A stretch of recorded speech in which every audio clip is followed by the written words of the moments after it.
श्री गणेशाय नमः।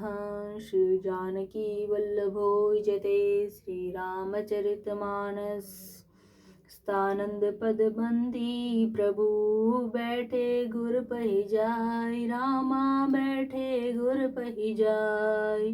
चलहु तात मुनि कहऊ तब, पठुआ जनक बोला सियावर राम जय जय राम। मेरे प्रभु राम जय जय राम।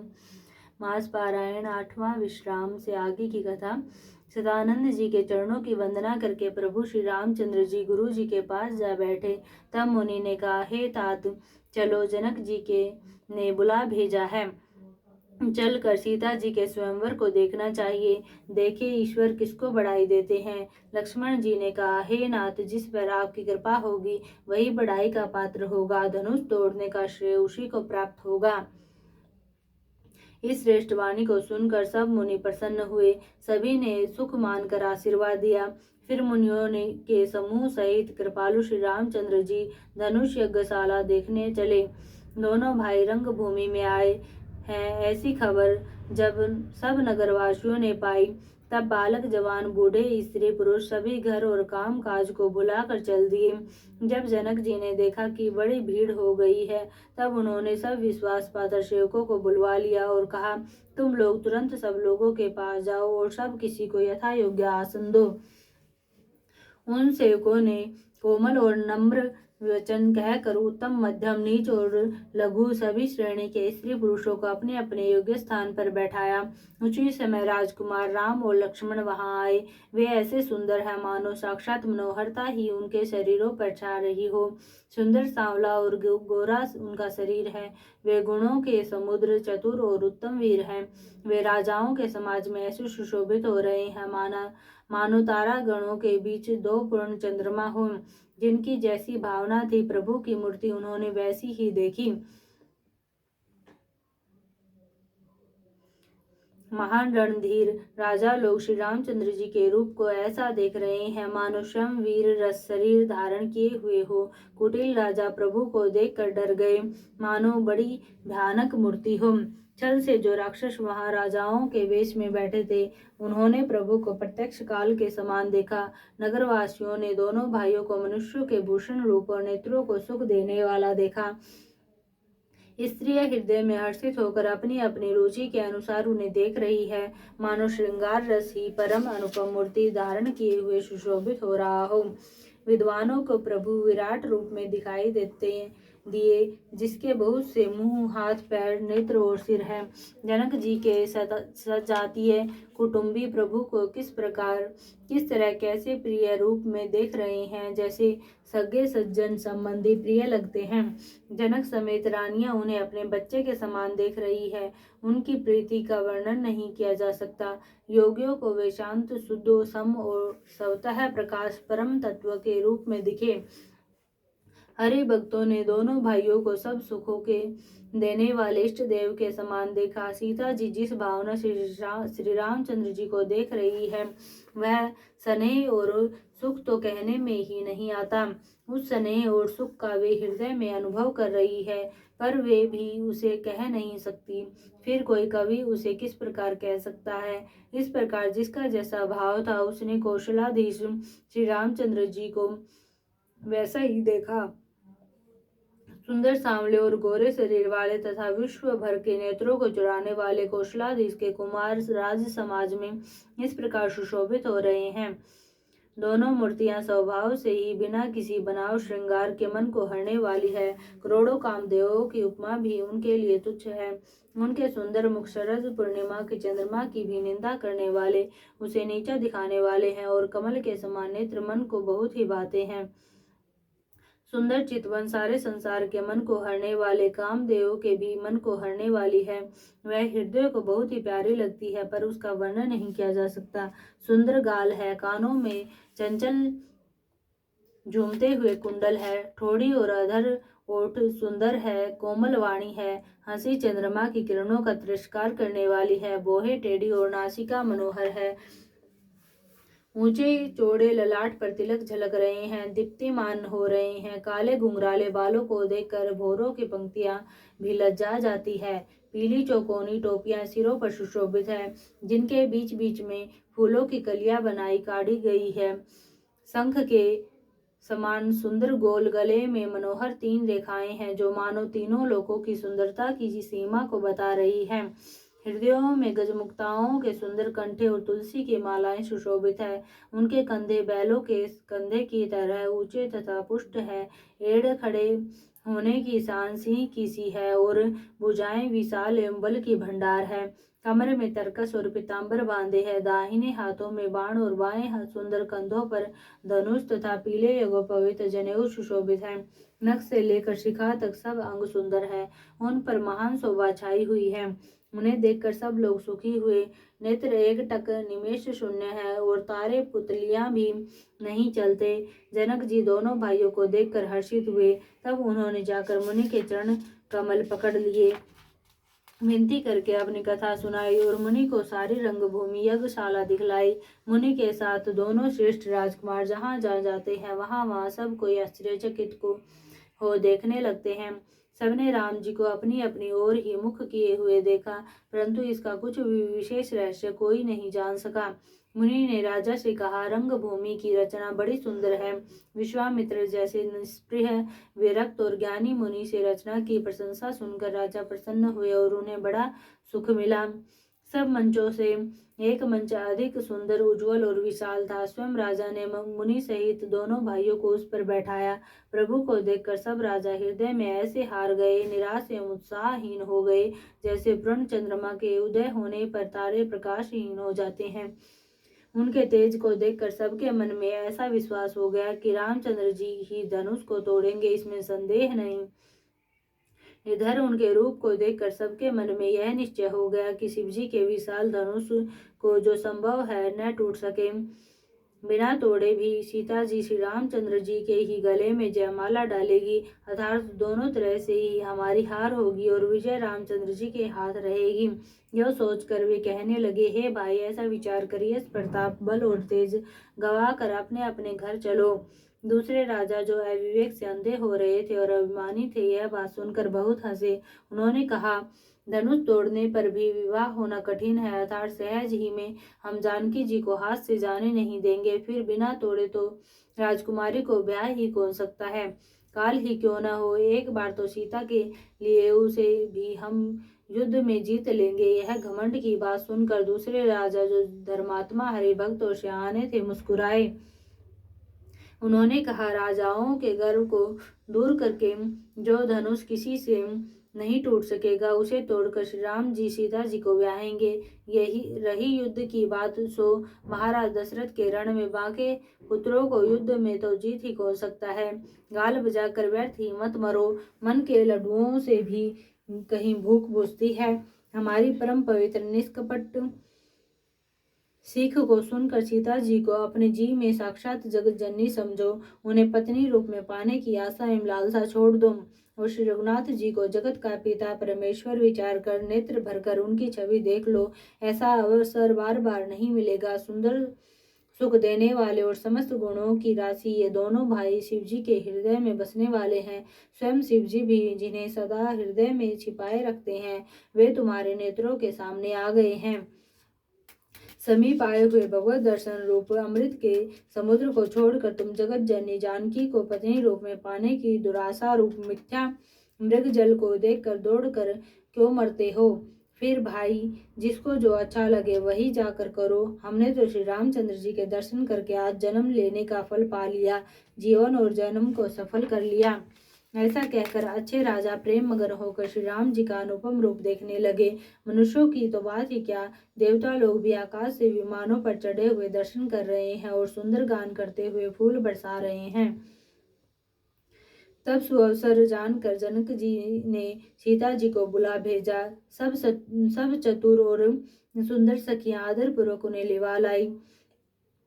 रूप और गुणों की खान जगत जानी जानकी जी की शोभा का वर्णन नहीं हो सकता। उनके लिए मुझे काव्य की सब उपमाएं तुच्छ लगती है, क्योंकि वे लौकिक स्त्रियों के अंगों से अनुराग रखने वाली है, अर्थात वे जगत की स्त्रियों के अंगों को दी जाती है।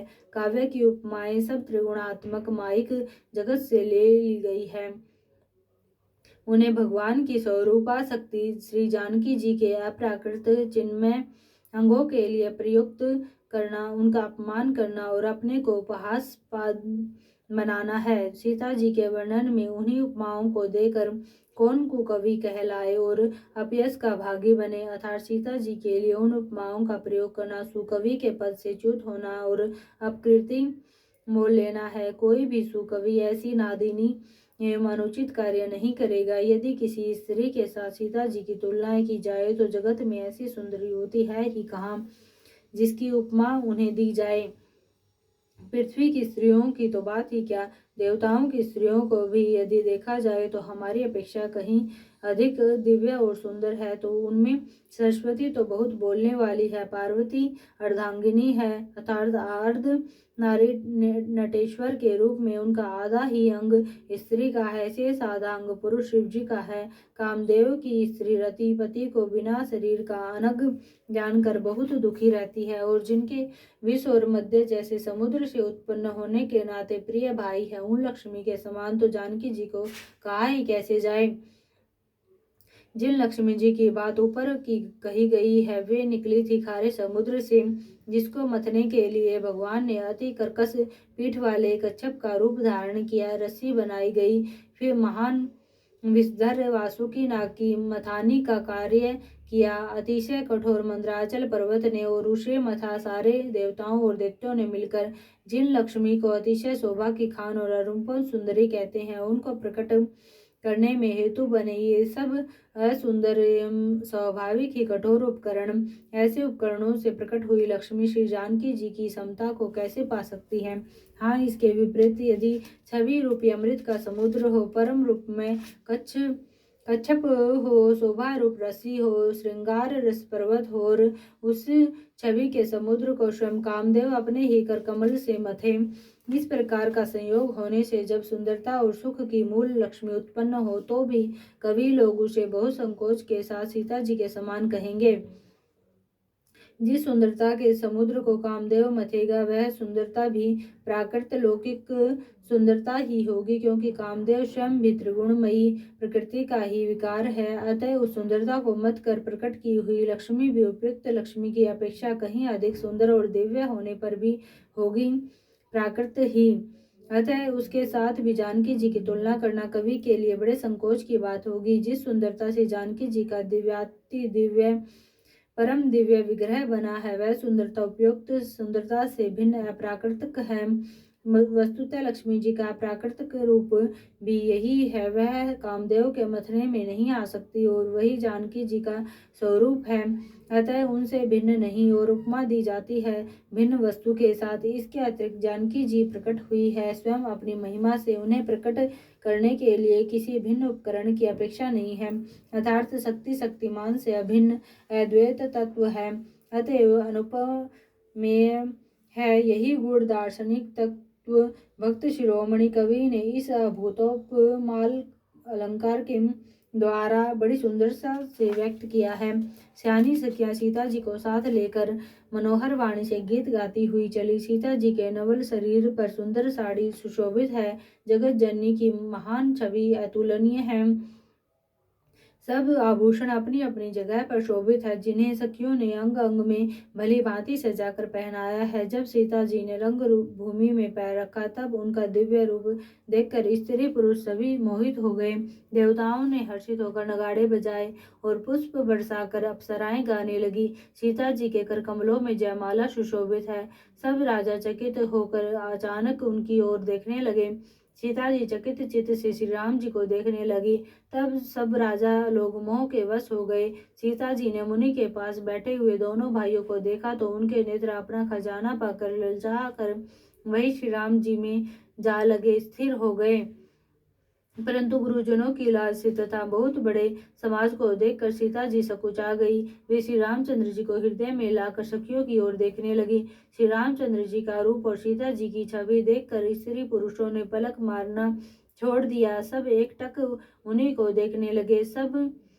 सभी अपने मन में सोचते हैं पर कहते सकुचाते हैं मन ही मन की। वे विधाता से विनय करते हैं, हे विधाता, जनक की मूढ़ता को शीघ्र हर लीजिए और हमारी ही ऐसी सुंदर बुद्धि उन्हें दीजिए कि जिससे बिना ही विचार किए राजा अपना प्रण छोड़कर सीता जी का विवाह राम जी से कर दें। संसार उन्हें भला कहेगा, क्योंकि यह बात सब किसी को अच्छी लगती है। हट करने में अंत में भी हृदय जलेगा। सब लोग उसी लालसा में मगन हो रहे हैं कि जानकी जी के योग्य वर तो यह सांवला ही है। तब राजा जनक ने बंदीजनों बाटों को बुलाया। वे विरुदावली वंश की कीर्ति गाते हुए चले आए। राजा ने कहा, जाकर मेरा प्रण सबसे कहो। भाट चले। उनके हृदय में कम आनंद न था। भाटों ने श्रेष्ठ वचन कहा, हे पृथ्वी की पालना करने वाले सब राजागण सुनिए। हम अपनी भुजा उठाकर जनक जी का विशाल प्रण कहते हैं। राजाओं की भुजाओं का बल चंद्रमा है, शिव जी का धनुष राहु है। वह भारी है, कठोर है, यह सबको विदित है। बड़े भारी योद्धा रावण और बाणासुर भी इस धनुष को देखकर गो से चुपके से चलते बने। उसे उठाना तो दूर रहा, छूने तक की हिम्मत न हुई। उसी शिव जी के कठोर धनुष को आज इस राज समाज में जो भी तोड़ेगा, तीनों लोकों की विजय के साथ ही उसको जानकी जी बिना किसी विचार के हठपूर्वक वर्ण करेगी। प्रण सुनकर सब राजा ललचा उठे। जो वीरता के अभिमानी थे वह मन में बहुत ही तमतमाए, कमर कसकर अकुला कर उठे और अपने इष्ट देव को सिर नवाकर चले। वे तमक कर बड़े तावों से शिवजी के धनुष की ओर देखते और फिर निगाह जमा कर उसे पकड़ते और कठोर और करोड़ों भांति से जोर लगाते, पर वह उठता ही नहीं। जिन राजाओं के मन में कुछ विवेक है वे धनुष के पास ही नहीं जाते। वे मूर्ख राजा तमक कर किटकिटा कर धनुष को पकड़ते, परंतु जब नहीं उठता तो लज्जा कर चले जाते हैं। मानो वीरों की भुजाओं का बल पाकर वह धनुष अधिक अधिक भारी होता जाता है। तब 10,000 राजा एक ही बार धनुष को उठाने लगे तो भी वह उनके टाले नहीं टला। शिव जी का वह धनुष कैसे नहीं दिखता था, जैसे कामी पुरुष के वचनों से सती का मन कभी चलायमान नहीं होता। सब राजा उपहास के योग्य हो गए, जैसे वैराग्य के बिना सन्यासी उपहास के योग्य हो जाता है। कीर्ति, विजय, बड़ी वीरता, इन सबको वे धनुष के साथ हाथों बरबस हार कर चले गए। राजा लोग हृदय से हार कर श्रीहीन हत प्रभ हो गए और अपने अपने समाज में जा बैठे। राजाओं को असफल देखकर जनक उकला उठे और ऐसे वचन बोले जो मानो क्रोध में सने हुए थे। मैंने जो प्रण ठाना था उसे सुनकर द्वीप द्वीप के अनेकों राजा आए। देवता और दैत्य भी मनुष्य का शरीर धारण करके आए तथा और भी बहुत से रणधीर वीर आए, परंतु धनुष को तोड़कर मनोहर कन्या विजय, बड़ी विजय और अत्यंत सुंदर कीर्ति को पाने वाला मानो ब्रह्मा ने किसी को रचा ही नहीं। कहिए यह लाभ किसको अच्छा नहीं लगता, परंतु किसी ने भी शंकर जी का धनुष नहीं चढ़ाया। अरे भाई, चढ़ाना और तोड़ना तो दूर रहा, कोई तिल भर भूमि भी छुड़ा न सका। अब कोई वीरता का अभिमानी नाराज न हो। मैंने जान लिया पृथ्वी वीरों से खाली हो गई। अब आशा छोड़कर अपने अपने घर जाओ। ब्रह्मा ने सीता का विवाह लिखा ही नहीं। यदि प्रण छोड़ता हूँ तो पुण्य जाता है, इसलिए क्या करूँ, कन्या कुंवारी ही रहे। यदि मैं जानता कि पृथ्वी वीरों से शून्य है तो प्रण करके उपहास का पात्र न बनता। जनक के वचन सुनकर सभी स्त्री पुरुष जानकी जी की ओर देखकर दुखी हुए, परंतु लक्ष्मण जी तमतमा उठे। उनकी भौहें टेढ़ी हो गई, होठ फड़कने लगे और नेत्र क्रोध से लाल हो गए। श्री रघुवीर जी के डर से कुछ कह तो सकते नहीं, पर जनक के वचन उन्हें बाण से लगे। जब रह न सके तब श्री रामचंद्र जी के चरणों कमलों में सिर नवाकर वे यथार्थ वचन बोले। रघुवंशियों में कोई भी जहाँ होता है उस समाज में ऐसे वचन कोई नहीं कहता। जैसे अनुचित वचन रघुकुल श्रोमणी श्री राम जी को उपस्थित जानते हुए भी जनक जी ने कहे हैं। वे हे सूर्य कुल रूपी कमल के सूर्य, सुनिए, मैं स्वभाव ही से कहता हूँ, कुछ अभिमान करके नहीं। यदि आपकी आज्ञा पाऊँ तो मैं ब्रह्मांड को गेंद की तरह उठा लूँ और उसे कच्चे घड़े की तरह फोड़ डालूँ। मैं सुमेरु पर्वत को मूली की तरह तोड़ सकता हूँ। हे भगवान, आपके प्रताप की महिमा से यह बेचारा पुराना धनुष तो कौन चीज है। ऐसा जानकर हे नाथ, आज्ञा हो तो कुछ खेल करूं। उसे भी देखिए, धनुष को कमल की डंडी की तरह चढ़ाकर उसे 100 योजन तक दौड़ा लिए चला जाऊं। हे नाथ, आपके प्रताप के बल से धनुष को कुकुरमुते बरसाती छत्ते की तरह तोड़ दूं। यदि ऐसा न करूं तो प्रभु के चरणों की शपथ है, फिर मैं धनुष और तरकस को कभी हाथ में भी न लूंगा। जो ही लक्ष्मण जी क्रोध भरे वचन बोले कि पृथ्वी डगमगा उठी और दिशाओं के हाथी कांप गए। सभी लोग और सब राजा डर गए। सीता जी के हृदय में हर्ष हुआ और जनक जी सकुचा गए। गुरु विश्वामित्र जी, श्री रघुनाथ जी और सब मुनि मन में प्रसन्न हुए और बार बार पुलकित होने लगे। श्री रामचंद्र जी ने इशारे से लक्ष्मण को मना किया और प्रेम सहित अपने पास बैठा लिया। विश्वामित्र जी शुभ समय जानकर अत्यंत प्रेम भरी वाणी बोले, हे राम उठो, शिव जी का धनुष तोड़ो और हे तात जनक का संताप मिटाओ। गुरु के वचन सुनकर श्री राम जी ने चरणों में सिर नवाया। उनके मन में न हर्ष हुआ और न विषाद, और वे अपनी एड़ खड़े होने की शान से जवान सिंह को भी लजाते हुए सहज स्वभाव से उठ खड़े हुए। मंच रूपी उदयाचल पर श्री रघुनाथ जी रूपी बाल सूर्य के उदय होते ही सब संत रूपी कमल खिल उठे और नेत्र रूपी भोरे हर्षित हो गए। राजाओं की आशा रूपी रात्रि नष्ट हो गई। उनके वचन रूपी तारों के समूह का चमकना बंद हो गया। वे मौन हो गए। अभिमानी राजा रूपी कुमुद संकुचित हो गए और कपटी राजा रूपी उल्लू छिप गए। मुनि और देवता रूपी चकवे शोक रहित हो गए। वे फूल बरसाकर अपनी सेवा प्रकट कर रहे हैं। प्रेम सहित गुरु के चरणों की वंदना करके श्री रामचंद्र जी ने मुनियों से आज्ञा मांगी। समस्त जगत के स्वामी श्री राम जी सुंदर मत वाले श्रेष्ठ हाथी की सी चाल से स्वाभाविक ही चले। श्री रामचंद्र जी के चलते ही नगर भर के सब स्त्री पुरुष सुखी हो गए और उनके शरीर रोमांच से भर गए। उन्होंने पितर और देवताओं की वंदना करके अपने पुण्यों का स्मरण किया। यदि हमारे पुण्यों का कुछ भी प्रभाव हो तो हे गणेश गोसाई, रामचंद्र जी शिव जी के धनुष को कमल की डंडी की भांति तोड़ डालें। श्री रामचंद्र जी को वात्सल्य प्रेम के साथ देखकर सखियों को समीप बुलाकर सीता जी की माता स्नेहवश विलक कर विलाप करती हुई सी ये वचन बोली, हे सखी, ये जो हमारे हितु कहलाते हैं वे भी सब तमाशा देखने वाले हैं। कोई भी इनके गुरु विश्वामित्र जी को समझा कर नहीं कहता कि ये राम जी बालक हैं।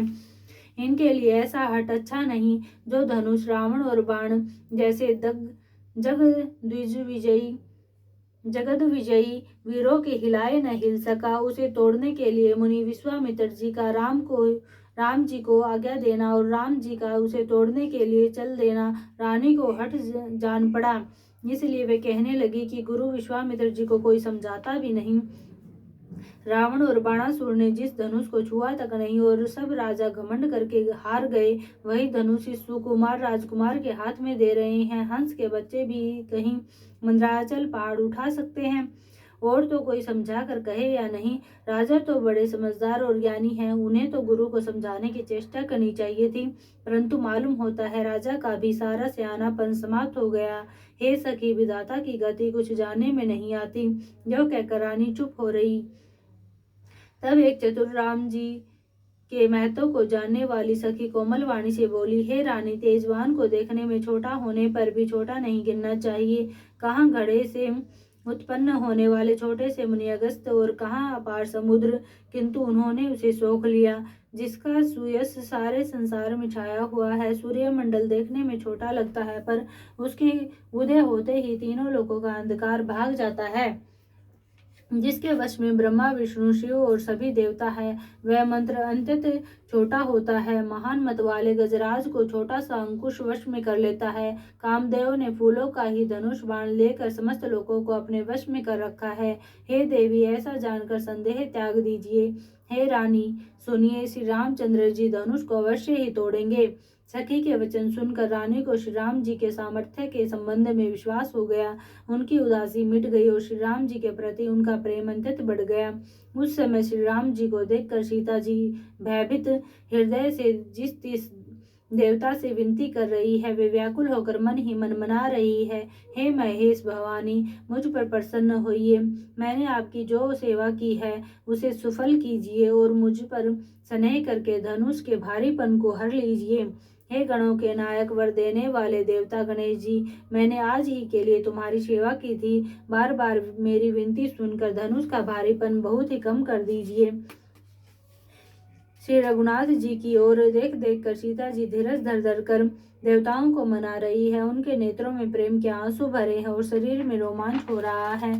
अच्छी तरह नेत्र भरकर श्री राम जी की शोभा देखकर फिर पिता के प्रण का स्मरण करके सीता जी का मन शुद्ध हो उठा। वे मन ही मन कहने लगी, अहो पिताजी ने बड़ा ही कठिन हठ ठाना है। वे लाभ हानि कुछ भी नहीं समझ रहे हैं, मंत्री डर रहे हैं, इसलिए कोई उन्हें सीख भी नहीं देता।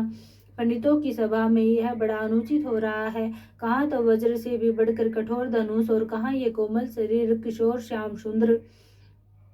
हे विधाता, मैं हृदय में किस तरह धीरज धरूं। सिरस के फूल के कण से कहीं हीरा छेदा जाता है।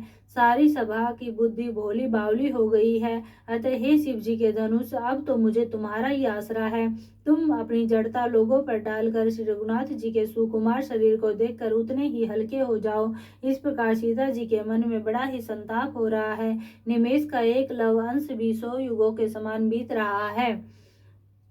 प्रभु श्री रामचंद्र जी को देखकर फिर पृथ्वी की ओर देखती हुई सीता जी के चंचल नेत्र इस प्रकार शोभित हो रहे हैं, मानो चंद्रमंडल रूपी डोल में कामदेव की 2 मछलियां खेल रही हो। सीता जी की वाणी रूपी भ्रमरी को उनके मुख रूपी कमल ने रोक रखा है। लाज रूपी रात्रि को देखकर वह प्रकट नहीं हो रही है। नेत्रों का जल नेत्रों के कोए में ही रह जाता है, जैसे बड़े भारी कंजूस का सोना कोने में ही गड़ा रह जाता है।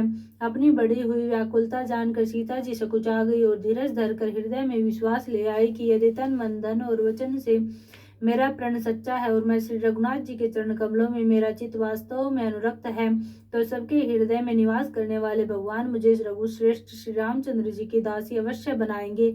जिसका जिस पर सच्चा स्नेह होता है वह उसे मिलता ही है, इसमें कुछ भी संदेह नहीं है। प्रभु की ओर देखकर सीता जी ने शरीर के द्वारा प्रेम ठान लिया, अर्थात यह निश्चय कर लिया कि यह शरीर इन्हीं का होकर रहेगा या रहेगा ही नहीं।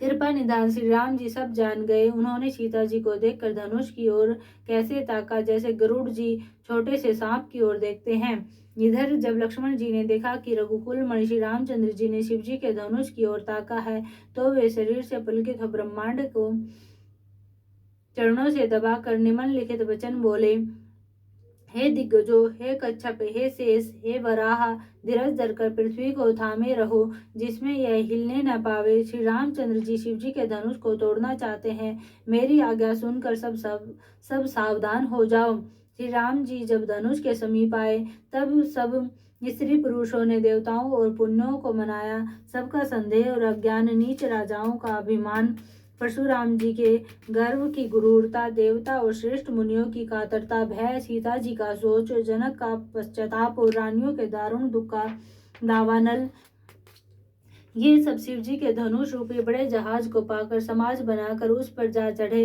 ये श्री रामचंद्र जी की भुजाओं के बल रूपी अपार समुद्र के पार जाना चाहते हैं, परंतु कोई केवट नहीं है।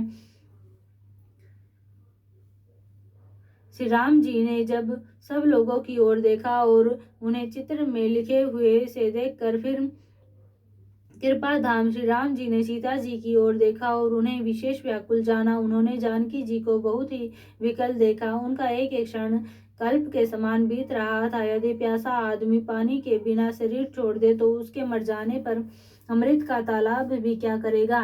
सारी खेती के सूख जाने पर वर्षा किस काम की, समय बीत जाने पर फिर पछताने से क्या लाभ। जी में ऐसा समझकर श्री राम जी ने जानकी जी की ओर देखा और उनका विशेष प्रेम लगकर वे पुलकित हो गए। मन ही मन उन्होंने गुरु को प्रणाम किया और बड़ी फुर्ती से धनुष को उठा लिया। जब उसे हाथ में लिया तब वह धनुष बिजली की तरह चमका और फिर आकाश में मंडल जैसा मंडलाकार हो गया। लेते, चढ़ाते और जोर से खींचते हुए किसी ने नहीं लखा। अर्थात ये तीनों काम इतनी फुर्ती से हुए कि धनुष को कब उठाया, कब चढ़ाया और कब खींचा, इसका किसी को पता नहीं लगा। सबने श्री राम जी को धनुष खींचे खड़े देखा। उसी क्षण श्री राम जी ने धनुष को बीच से तोड़ डाला। भयंकर कठोर ध्वनि से सब लोग भर गए। घोर कठोर शब्द से सब लोग भर गए। सूर्य के घोड़े मार्ग छोड़कर चलने लगे। दिग्गज चिघाड़ने लगे। धरती डोलने लगी। शेष, वराह और कच्छप कलमला उठे। देवता, राक्षस और मुनि कानों पर हाथ रखकर सब व्याकुल होकर विचारने लगे। तुलसीदास जी कहते हैं, जब सबको निश्चय हो गया कि श्री राम जी ने धनुष तोड़ डाला, तब सब श्री रामचंद्र जी की जय बोलने लगे। शिव जी का धनुष जहाज है और श्री रामचंद्र जी की भुजाओं का बल समुद्र है। धनुष टूटने से वह सारा समाज डूब गया जो मोहवश पहले इस जहाज पर चढ़ा था, जिसका वर्णन ऊपर आया है। प्रभु ने धनुष के दोनों टुकड़े पृथ्वी पर डाल दिए। यह देखकर सब लोग सुखी हुए। विश्वामित्र रूपी पवित्र समुद्र में, जिसमें प्रेम रूपी सुंदर अथाह जल भरा है, राम रूपी पूर्णचंद्र को देखकर पुलकावली रूपी भारी लहरें बढ़ने लगी। आकाश में बड़े जोर से नगाड़े बजने लगे और देवांगनाएं गान करके नाचने लगी। ब्रह्मा आदि देवता, सिद्ध और मुनीश्वर लोग प्रभु की प्रशंसा कर रहे हैं और आशीर्वाद दे रहे हैं। वे रंग बिरंगे फूल और मालाएं बरसा रहे हैं। किन्नर लोग रसीले गीत गा रहे हैं। सारे ब्रह्मांड में जय जयकार की ध्वनि छा गई, जिसमें धनुष टूटने की ध्वनि जान ही नहीं पड़ती। जहां तहां स्त्री पुरुष प्रसन्न होकर कह रहे हैं कि श्री रामचंद्र जी ने शिव जी के भारी धनुष को तोड़ डाला। धीर बुद्धि वाले भाट, मागध और सूत लोग विरुदावली कीर्ति का बखान कर रहे हैं। सब लोग घोड़े, हाथी, धन, मणि और वस्त्र निछावर कर रहे हैं। झांझ, मृदंग, शंख, सहनाई, भेरी, ढोल और सुहावने नगाड़े आदि बहुत प्रकार के सुंदर बाजे बज रहे हैं। जहां तहां युवतियां मंगल गीत गा रही है। सखियों सहित रानी अत्यंत हर्षित हुई, मानो सूखते हुए धान पर पानी पड़ गया हो। जनक जी ने सोच त्याग कर सुख प्राप्त किया, मानो तैरते तैरते थके हुए पुरुष ने था पा ली हो। धनुष टूट जाने पर राजा लोग ऐसे श्रीहीन निस्तेज हो गए, जैसे दिन में दीपक की शोभा जाती रही हो। सीता जी का सुख किस प्रकार वर्णन किया जाए, जैसे चाँद की स्वाति का जल पा गई हो। श्री राम जी को लक्ष्मण जी किस प्रकार देख रहे हैं, जैसे चंद्रमा को चकोर का बच्चा देख रहा हो। तब सतानंद जी ने आज्ञा दी और सीता जी ने श्री राम जी के पास गमन किया। साथ में सुंदर चतुर सखियां मंगलाचार के गीत गा रही है। सीता जी बाल हंसिनी की चाल से चली हो, उनके अंगों में अपार शोभा है। सखियों के बीच में सीता जी कैसे सुशोभित हो रही है, जैसे बहुत सी छवियों के बीच में महाछवि हो। कर कमल में सुंदर जयमाला है, जिसमें विश्व विजय की शोभा छाई हुई है। सीता जी के शरीर में संकोच है, पर मन में परम उत्साह है। उनका यह गुप्त प्रेम किसी को जान नहीं पड़ रहा है। समीप जाकर श्री राम जी की शोभा देखकर राजकुमारी सीता जी चित्र में लिखी सी रह गई। चतुर सखी ने यह दशा देखकर समझा कर कहा, सुहावनी जयमाला पहनाओ। यह सुनकर सीता जी ने दोनों हाथों से माला उठाई, पर प्रेम के विवश होने से पहनाई नहीं जाती। उस समय उनके हाथ ऐसे सुशोभित हो रहे हैं, मानो डंडियों सहित दो कमल चंद्रमा को डरते हुए जयमाला दे रहे हो। इस छवि को देखकर सखियां गाने लगी। तब सीता जी ने श्री राम जी के गले में जयमाला पहना दी। श्री रघुनाथ जी के हृदय पर जयमाला देखकर देवता फूल बरसाने लगे। समस्त राजागण इस प्रकार सकुचा गए, मानो सूर्य को देखकर कुमुदों का समूह सिकुड़ गया हो। नगर और आकाश में बाजे बजने लगे। दुष्ट लोग उदास हो गए और सज्जन लोग सब प्रसन्न हो गए। देवता, किन्नर, मनुष्य, नाग और मुनीश्वर जय जयकार करके आशीर्वाद दे रहे हैं। देवताओं की स्त्रियां नाचती गाती है, बार बार हाथों से पुष्पों की अंजलियां छूट रही है। जहां तहां ब्राह्मण वेद ध्वनि कर रहे हैं और भाट लोग विरुदावली कुल कीर्ति बखान कर रहे हैं। पृथ्वी, पाताल और स्वर्ग तीनों लोकों में यश फैल गया कि श्री रामचंद्र जी ने धनुष तोड़ दिया और सीता जी को वरण कर लिया। नगर के नर नारी आरती कर रहे हैं और अपनी पूंजी हैसियत को भुलाकर सामर्थ्य से बहुत अधिक निछावर कर रहे हैं। श्री सीता जी राम जी की जोड़ी ऐसी सुशोभित हो रही है, मानो सुंदरता और श्रृंगार रस एकत्र हो गए हों। सखियां कह रही है, सीते स्वामी के चरण छुओ। किंतु सीता जी अत्यंत भयभीत हुई, उनके चरण नहीं छूती। गौतम जी की स्त्री अहिल्या की गति स्मरण करके सीता जी श्री राम जी के चरणों को हाथों से स्पर्श नहीं कर रही है। सीता जी की अलौकिक प्रीति जानकर रघुकुल मणि श्री रामचंद्र जी मन में हंसे। उस समय सीता जी को देखकर कुछ राजा लोग ललचा उठे। वे दुष्ट कुपूत और मूढ़ राजा मन में बहुत तमतमाए। वे भागे उठ उठ कर कवच पहनकर जहां तहां गाल बजाने लगे। कोई कहते हैं सीता को छीन लो और दोनों राजकुमारों को पकड़कर बांध लो। धनुष तोड़ने से ही चाह नहीं सरेगी पूरी होगी। हमारे जीते जी राजकुमारी को कौन ब्याह सकता है। यदि जनक कुछ सहायता करे तो युद्ध में दोनों भाइयों सहित उसे भी जीत ले। ये वचन सुनकर साधु राजा बोले, इस निर्लज राज समाज को देखकर तो लाज भी लज्जा गई। अरे तुम्हारा बल प्रताप वीरता बड़ाई और नाक प्रतिष्ठा तो धनुष के साथ ही चली गई। वही वीरता थी कि अब कहीं से मिली है। ऐसी दुष्ट बुद्धि है, तभी तो विधाता ने तुम्हारे मुखों पर कालिख लगा दी। ईर्ष्या घमंड और क्रोध छोड़कर नेत्र भरकर श्री राम जी की छवि को देख लो। लक्ष्मण के क्रोध को प्रबल अग्नि जानकर उसमें पतंगे मत बनो। जैसे गरुड़ का भाग कौवा चाहे, सिंह का भाग खरगोश चाहे, बिना कारण ही क्रोध करने वाला अपनी कुशल चाहे, शिवजी से विरोध करने वाला सब प्रकार की संपत्ति चाहे, लोभी लालची सुंदर कीर्ति चाहे, कामी मनुष्य निष्कलंकता चाहे तो क्या पा सकता है। और जैसे श्री हरि के चरणों से विमुख मनुष्य परम गति मोक्ष चाहे, तो हे राजाओं, सीता के लिए तुम्हारा लालच भी वैसा ही व्यर्थ है। कोलाहल सुनकर सीता जी शंकित हो गई। सब सखियां उन्हें वहां ले गई जहां रानी सीता जी की माता थी। श्री रामचंद्र जी मन में सीता जी के प्रेम का बखान करते हुए स्वाभाविक चाल से गुरु जी के पास चले। रानियों से सीता जी दुष्ट राजाओं के दुर्वचन सुनकर सोच के वश है कि न जाने विधाता अब क्या करने वाला है। राजाओं के वचन सुनकर लक्ष्मण जी इधर उधर ताकते हैं, किंतु श्री रामचंद्र जी के डर से कुछ बोल नहीं सकते। उनके नेत्र लाल और बोहे टेढ़ी हो गई और वे क्रोध से राजाओं की ओर देखने लगे, मानो मतवाले हाथियों का झुंड देखकर सिंह के बच्चे को जोश आ गया हो।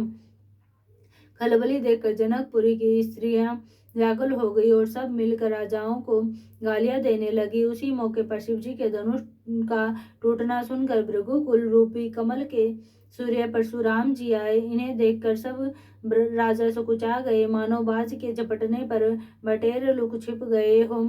गोरे शरीर पर विभूति भस्म बड़ी फब रही है और विशाल ललाट पर त्रिपुंड्र विशेष शोभा दे रहा है। सिर पर जटा है, सुंदर मुख चंद्र क्रोध के कारण कुछ लाल हो गया आया है। बोहे टेढ़ी और आंखें क्रोध से लाल है। सहज ही देखते हैं तो भी ऐसा जान पड़ता है मानो क्रोध कर रहे हैं। बैल के समान ऊंचे और पुष्ट कंधे हैं, छाती और भुजाएं विशाल है। सुंदर यज्ञोपवीत धारण किए, माला पहने और मृग चरम लिए हैं। कमर में मुनियों का वस्त्र वलकल और 2 तरकस बांधे हैं। हाथ में धनुष बाण और सुंदर कंधे पर फरसा धारण किए हैं। शांत वेश है, परंतु कर्णिक बहुत कठोर है। स्वरूप का वर्णन नहीं किया जा सकता, मानो वीर ऋषि मुनि का शरीर धारण करके जहाँ सब लोग राजा लोग और है वहां आ गया हो। परशुराम जी का भयानक वेश देखकर सब राजा भय से व्याकुल हो उठ खड़े हुए और पिता सहित अपना नाम कह कहकर सब दंडवत प्रणाम करने लगे। परशुराम जी हित समझकर भी सहज ही जिसकी ओर देख लेते हैं वह समझता है मानो मेरी आयु पूरी हो गई। फिर जनक जी ने आकर सिर नवाया और सीता जी को बुलाकर प्रणाम कराया। परशुराम जी ने सीता जी को आशीर्वाद दिया। सखियां हर्षित हुई और वहां अब अधिक देर ठहरना ठीक न समझकर वे सियानी सखियां उनको अपनी मंडली में ले गई। फिर विश्वामित्र जी आकर मिले और उन्होंने दोनों भाइयों को उनके चरण कमलों पर गिराया। विश्वामित्र जी ने कहा, ये राम और लक्ष्मण राजा दशरथ के पुत्र हैं। उनकी सुंदर जोड़ी देखकर परशुराम जी ने आशीर्वाद दिया। कामदेव के भी मद को छुड़ाने वाले श्री राम जी के अपार रूप को देखकर उनके नेत्र थके स्तंभित हो गए। फिर सब देखकर जानते हुए भी अनजान की तरह जनक जी से पूछते हैं कि कहो, यह बड़ी भारी भीड़ कैसी है।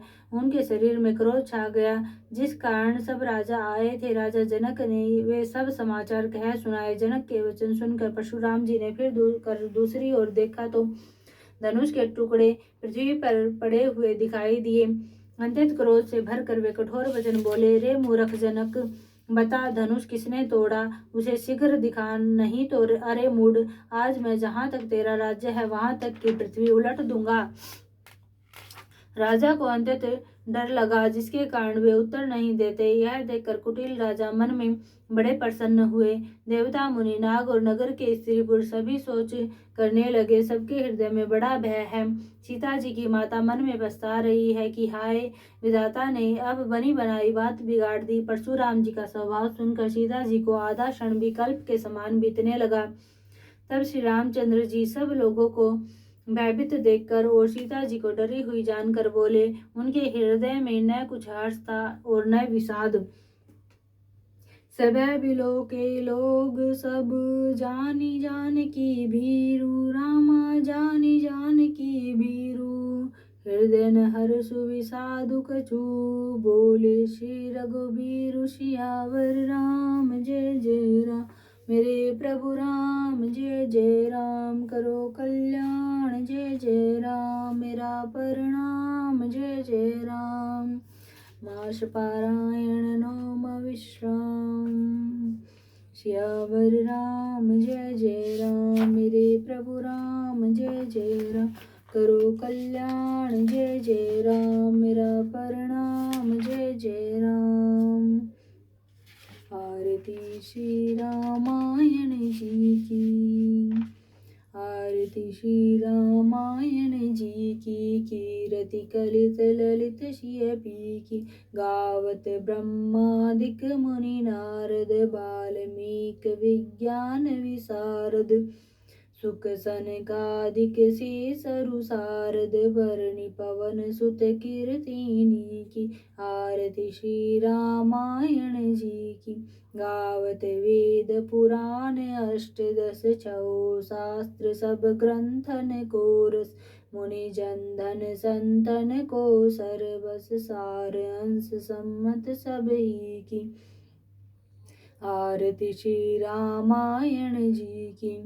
गावत संतत शंभु भवानी, अरुघट संभव मुनि विज्ञानी। व्यास आदि कवि वर्ज बखानी, कागभुसुंडी गरुड़ के ही की। आरती श्री रामायण जी की। कलिमल हरनि विषय रस फीकी, सुभग सिंगार मुक्ति जुबती की। दलन रोग भव मुरि अमी की, तात मात सब विधि तुलसी की। आरती श्री रामायण जी की। कीरति कलित ललित सिय पी की, आरती श्री रामायण जी की। कीरति कलित ललित सिय पी की, आरती श्री रामायण जी की। कीरति कलित ललित सिय पी की।